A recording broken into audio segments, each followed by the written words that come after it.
హగ్గయి గ్రంథము 2వ అధ్యాయము 7వ నెల 21వ దినమున యెహోవా వాక్కు ప్రవక్తయగు హగ్గయికి ప్రత్యక్షమై సెలవిచ్చినదేమనగా, నీవు యూదా దేశపు అధికారియగు షయల్తీయేలు కుమారుడైన జెరుబ్బాబేలుతోనూ ప్రధాన యాజకుడగు యెహోజాదాకు కుమారుడైన యెహోషువతోనూ శేషించిన జనులతోనూ ఇట్లనుము. పూర్వకాలమున ఈ మందిరమునకు కలిగిన మహిమను చూచినవారు మీలో ఉన్నారు గదా. అట్టి వారికి ఇది ఎట్టిదిగా కనబడుచున్నది? దానితో ఇది ఎందునను పోలినది కాదని తోచుచున్నది గదా. అయినను యెహోవా ఆజ్ఞ ఇచ్చినదేమనగా, జెరుబ్బాబేలు, ధైర్యము తెచ్చుకొమ్ము. ప్రధాన యాజకుడగు యెహోజాదాకు కుమారుడవైన యెహోషువ, ధైర్యము తెచ్చుకొమ్ము. దేశంలోనున్న సమస్త జనులారా, ధైర్యము తెచ్చుకొని పని జరిగించుడి. నేను మీకు తోడుగా ఉన్నాను. ఇదే సైన్యములకు అధిపతియగు యెహోవా వాక్కు. మీరు ఐగుప్తు దేశంలో నుండి వచ్చినప్పుడు నేను మీతో చేసిన నిబంధన జ్ఞాపకము చేసుకొనుడి. నా ఆత్మ మీ మధ్యన ఉన్నది గనుక భయపడకుడి. మరియు సైన్యములకు అధిపతియగు యెహోవా సెలవిచ్చినదేమనగా, ఇక కొంతకాలము ఇంకొక మారు ఆకాశమును, భూమిని, సముద్రమును, నేలను నేను కంపింపజేతును. నేను అన్యజనులనందరినీ కదిలింపగా అన్యజనులందరి యొక్క ఇష్ట వస్తువులు తేబడును. నేను ఈ మందిరమును మహిమతో నింపుదును. ఇదే సైన్యములకు అధిపతియగు యెహోవా వాక్కు. వెండి నాది, బంగారము నాది. ఇదే సైన్యములకు అధిపతియగు యెహోవా వాక్కు. ఈ కడవరి మందిరము యొక్క మహిమ మునుపటి మందిరము యొక్క మహిమను మించునని సైన్యములకు అధిపతియగు యెహోవా సెలవిచ్చుచున్నాడు. ఈ స్థలమందు నేను సమాధానము నిలుపను అనుగ్రహించెదను. ఇదే సైన్యములకు అధిపతియగు యెహోవా వాక్కు. మరియు దర్యావేషు ఏలుబడి యందు 2వ సంవత్సరము 9వ నెల 24వ దినమున యెహోవా వాక్కు ప్రవక్తయగు హగ్గయికి ప్రత్యక్షమై సెలవిచ్చినదేమనగా, సైన్యములకు అధిపతియగు యెహోవా ఏలాగున ఆజ్ఞ ఇచ్చుచున్నాడు. యాజకుల యొద్ద ధర్మశాస్త్ర విచారణ చేయుము.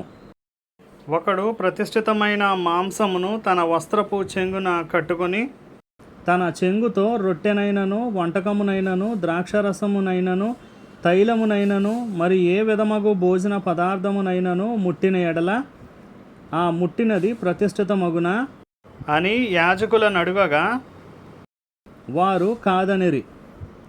శవమును ముట్టుట వలన ఒకడు అంటుపడి అట్టి వాటిలో దేనినైనను ముట్టిన ఎడల తాను ముట్టినది అపవిత్రమగునాయని హగ్గయి మరలా నడుగగా యాజకులు అది అపవిత్రమగుననిరి.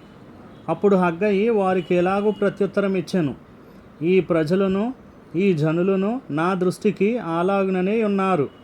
వారు చేయు క్రియలన్నీయు, వారచ్చట అర్పించునవన్నీయు నా దృష్టికి అపవిత్రములు. ఇదే యెహోవా వాక్కు. ఈ రాతి మీద రాయి ఉంచి యెహోవా మందిరము కట్టనారంభించినది మొదలుకొని ఆ వెనుక మీకు సంభవించిన దానిని ఆలోచన చేసుకొనుడి. నాట నుండి ఒకడు 20 కుప్పల కంకులు వేయగా 10 కుప్పలంత ధాన్యమే తేలుచున్నది. తీసుకొనవలెనని 50 కొలల తొట్టి యొద్దకు ఒకడు రాగా 20 కొలలు మాత్రమే దొరుకును. తెగులుతోనూ, కాటుకతోనూ, వడగండ్లతోనూ మీ కష్టార్జితం అంతటిని నేను నాశనము చేసి ఉన్నాను. అయినను మీలో ఒకడును తిరిగి నా యొద్దకు రాలేదు. ఇదే యెహోవా వాక్కు. మీరు ఆలోచించుకొనుడి. ఇంతకు ముందుగా 9వ నెల 24వ దినము నుండి, అనగా యెహోవా మందిరపు పునాది వేసిన నాట నుండి మీకు సంభవించిన దానిని ఆలోచించుకొనుడి. కొట్లలో ధాన్యమున్నదా? ద్రాక్ష చెట్లైనను, అంజూరపు చెట్లైనను, దానిమ్మ చెట్లైనను, ఒలీవ చెట్లైనను ఫలించకపోయెను గదా.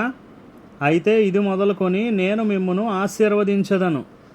మరియు ఆ నెల 24వ దినమున యెహోవా వాక్కు హగ్గయికి మరలా ప్రత్యక్షమై సెలవిచ్చినదేమనగా, యూదా దేశపు అధికారియగు జెరుబ్బాబేలుతో ఇట్లనుము. ఆకాశమును, భూమిని నేను కంపింపజేయుచున్నాను. రాజ్యముల సింహాసనములను నేను క్రింద పడవేతును. అన్యజనుల రాజ్యములకు కలిగిన బలమును నాశనము చేతును. రథములను వాటిని ఎక్కిన వారిని క్రింద పడవేతును. గుర్రములను రౌతులను ఒకరి ఖడ్గము చేత ఒకరు కూలుదురు. నా సేవకుడవును షయల్తీయేలు కుమారుడవును నైనా జెరుబ్బాబేలు, నేను నిన్ను ఏర్పరచుకుని ఉన్నాను గనుక ఆ దినమున నేను నిన్ను తీసుకొని ముద్ర యుంగరముగా చేతును. ఇదే సైన్యములకు అధిపతియగు యెహోవా వాక్కు.